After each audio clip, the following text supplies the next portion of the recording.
بسم اللہ الرحمن الرحیم۔ زاد طالبین کا چوتھا باب ہے لائن فی جنس، سبق نمبر 2 میں خوش آمدید۔ آج کے سبق میں ہم پڑھیں گے کہ بردبار کون ہے۔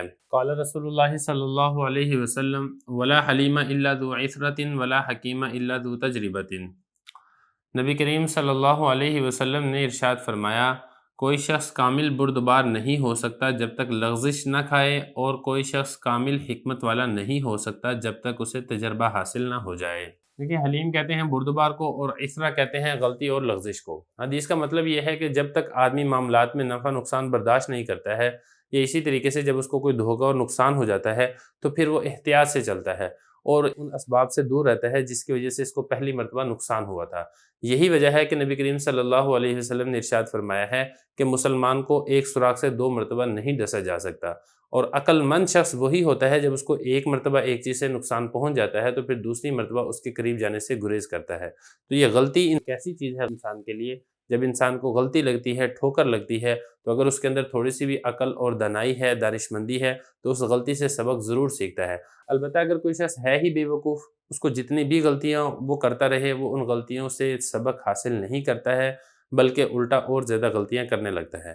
تو کامل بردبار شخص وہی ہوگا جس کو ٹھوکریں لگی ہوں۔ جب زمانہ ٹھوکریں لگاتا ہے تو پھر انسان کو بہت زیادہ عقل اور سمجھ اور دانائی حاصل ہوتی ہے۔ اسی طریقے سے حضرت نے آگے فرمایا ہے کہ حکیم کے لیے بھی تجربہ ضروری ہے۔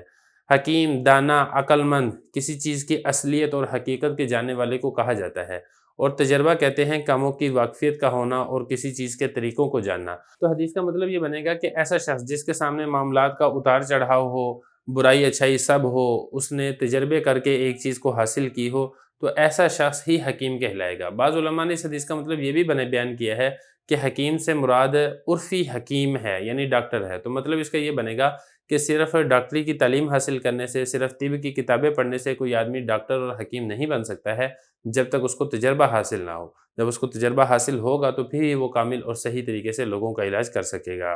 اب چلتے ہیں اس کی ترکیب کی طرف۔ یہ لام الف لا نفی جنس کا ہے، اور حلیم بنے گا اس کے لیے اسم۔ الا یہ حرف استثناء ہے، ذو مضاف اور اثرا مضاف الیہ۔ مضاف مضاف الیہ سے مل کر لا نفی جنس کی خبر ہے۔ لا نفی جنس اپنے اسم و خبر سے مل کر جملہ اسمیہ خبریہ ہو کر معطوف علیہ۔ آگے بھی بالکل ایسے ہی ہے، واو حرف عطف، لام الف لا نفی جنس کا، حکیم بنے گا اس کے لیے اسم، الا حرف استثناء، ذو مضاف اور تجربہ مضاف الیہ۔ مضاف مضاف الیہ سے مل کر لا نفی جنس کی خبر۔ لا نفی جنس اپنے اسم و خبر سے مل کر جملہ اسمیہ خبریہ ہو کر معطوف، معطوف علیہ معطوف مل کر جملہ عاطفہ ہوگا۔